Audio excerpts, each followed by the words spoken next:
South Korean authorities said Monday they had no guidelines to handle the huge crowds that gathered for Halloween festivities in Seoul, as families in the country and around the world mourn the 154 victims of Saturday night's crowd crush. The crush took place in the narrow neon-lit alleyways of the popular nightlife district Itaewon, where witnesses describe being unable to move or breathe as thousands of revelers stood shoulder to shoulder in a street no more than 4 meters 13 feet wide. Frantic families spent much of Sunday gathering at information centers where authorities compiled details of the dead and wounded and contacting morgues and hospitals in a desperate attempt to locate missing relatives.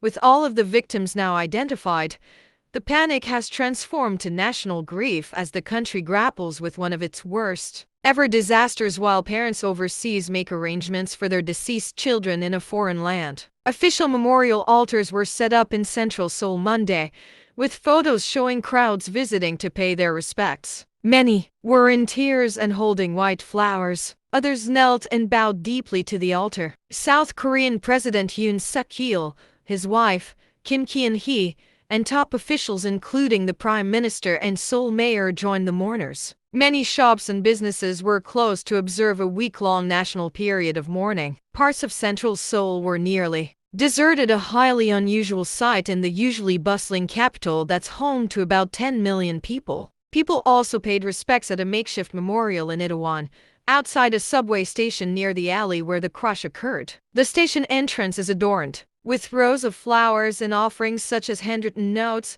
bottles of the Korean liquor soju, and paper cups filled with drinks. Among the mourners was a civic group of the bereaved families of the Seoul ferry disaster, which killed 304 people, mostly teens on a school trip when the vessel sank in 2014.